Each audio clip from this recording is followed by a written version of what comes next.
Even though it's the bye week, that doesn't mean we have to take a break from food.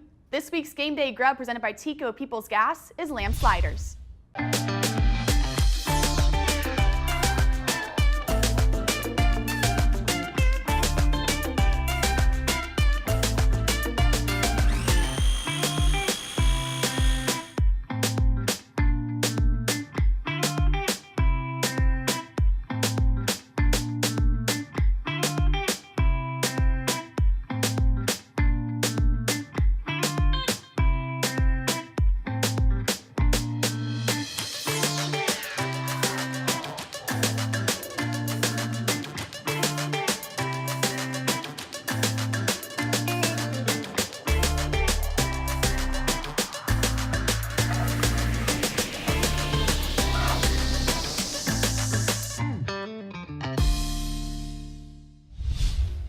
For the full recipe and information about natural gas and available energy conservation rebates, visit peoplesgas.com/cooking.